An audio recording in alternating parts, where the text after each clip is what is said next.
Good evening, visitors. Welcome to the Australian War Memorial's last post ceremony. My name is Lexa Peterson, and joining us today from the Royal Australian Navy is Captain Michael Manfield. We warmly welcome the family of Lieutenant Colonel Robert Scobie, whose story will be told shortly. We welcome the veterans who have served, those that are still serving, and the families that love and support them.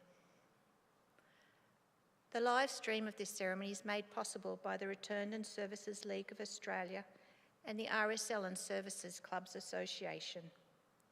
We welcome members who are watching the broadcast of this ceremony across Australia. During this evening's ceremony, wreaths will be laid at the base of the Pool of Reflection by family and visitors to the memorial. If you're able, please stand and join in singing the national anthem.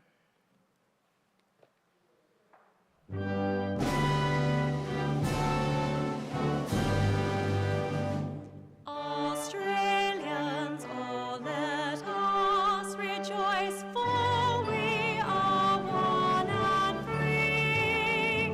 We've golden soil and wealth for toil. Our home is got by sea.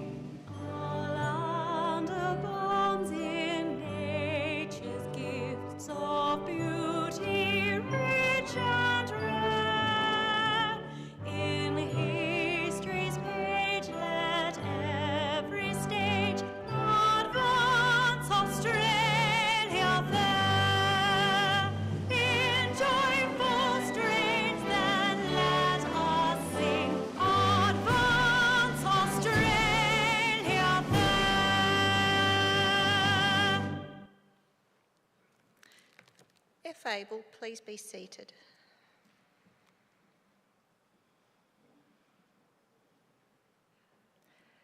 The Australian War Memorial was the vision of Charles Bean, Australia's First World War official historian.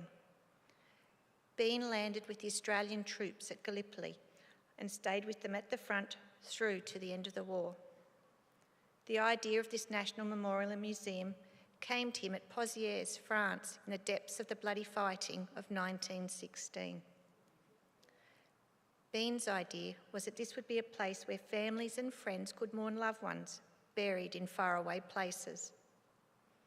It would also be a place that could help all Australians understand what these men and women had done, had endured, and what they had done for us.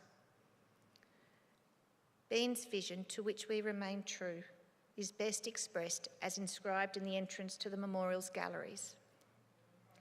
Here is their spirit, in the heart of the land they loved, and here we guard the record which they themselves made.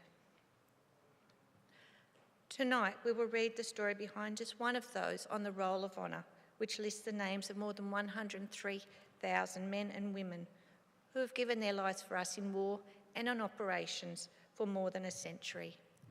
But first we present a lament, Flowers of the Forest. Wreaths or floral tributes will now be laid at the base of the Pool of Reflection.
Today we remember and pay tribute to Lieutenant Colonel Robert Scobie.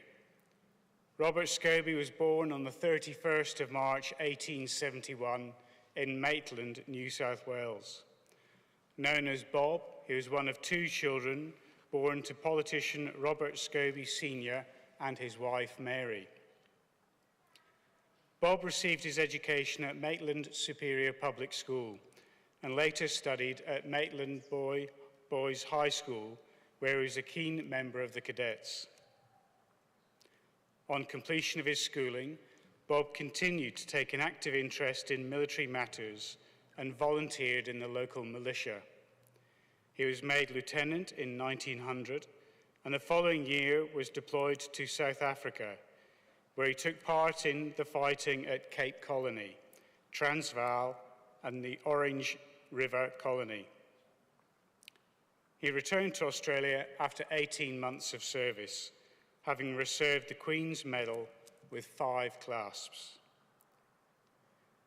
In 1906, Bob married Flora Crichton at a small service in Maitland. They had their first child later that year and had 2 more children in the following years. During this period, Bob remained an active member of the local infantry and was eventually made senior captain of the 14th Hunter River Infantry. When the First World War broke out in 1914, Bob was helping his father to run a large property, complete with an orchard and vineyard. Bob Scobie enlisted immediately when war was declared. He applied for a commission and, as an experienced veteran, was appointed captain in the 2nd Battalion. Within a month, he was promoted to major before embarking from Sydney with the rest of his unit in October 1914 on the troop ship Suffolk. A month later, his sister, Louisa Scobie, embarked with the Australian Army Nursing Service. Scobie and his men arrived in Egypt before the year was out and spent the following months training and preparing to attack Turkish forces in the Dardanelles. In April 1915, the 2nd Battalion went ashore at Gallipoli, landing as part of the 2nd and 3rd waves. Heavy fighting continued along the peninsula until Allied units were forced to dig in to defend their gains. As a result of wounds sustained during the landing, Scobie was evacuated to Egypt for treatment in hospital.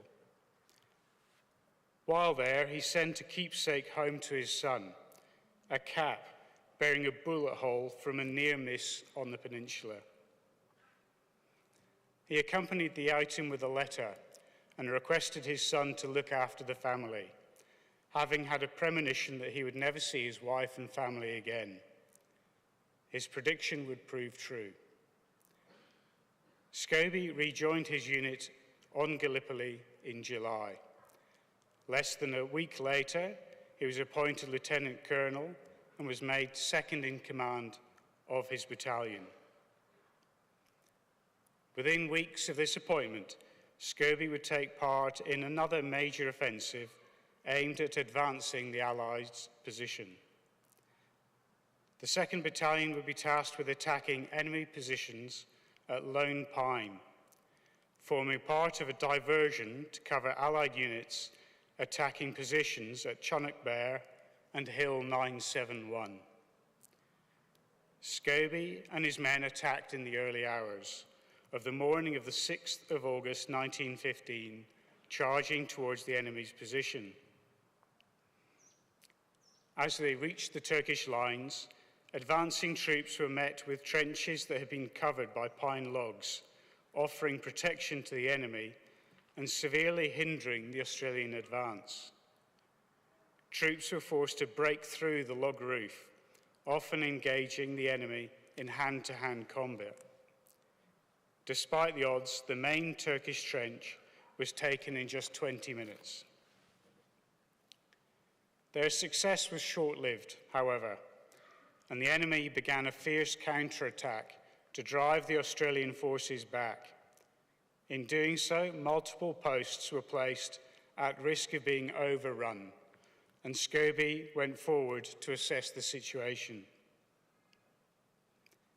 He soon determined that the detached posts could not be maintained and ordered his men to retire, remaining in the sap by himself to allow them to withdraw. As they made their retreat, Scobie attempted to cover his men, lifting himself above the parapet to throw bombs at the enemy. It was in the course of this action that he was hit and killed by enemy fire.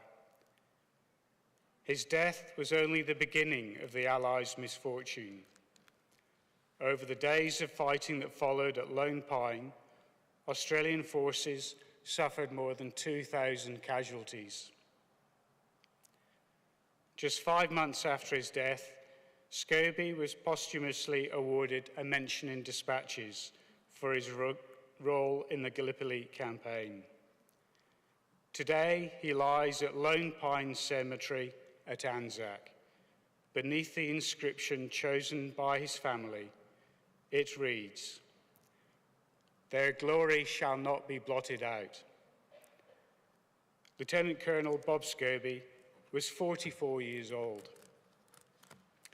His name is listed on the Roll of Honour on my right, among almost 62,000 Australians who died while serving in the First World War.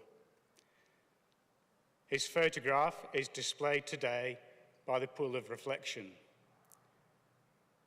This is but one of the many stories of service and sacrifice told here at the Australian War Memorial. We now remember Lieutenant Colonel Robert Scobie, who gave his life for us, for our freedoms, and in the hope of a better world.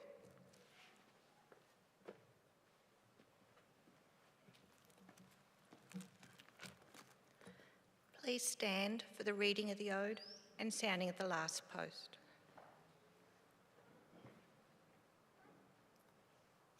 They shall grow not old as we that are left grow old. Age shall not weary them, nor the years condemn. At the going down of the sun and in the morning, we will remember them. We will remember them.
Lest we forget.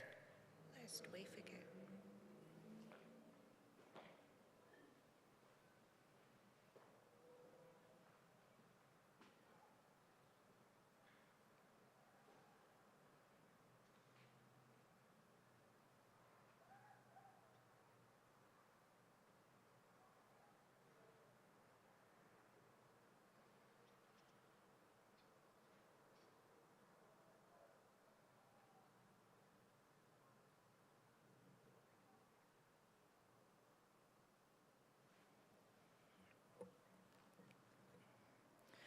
We leave you this evening with the words of the memorial's founder, Charles Bean.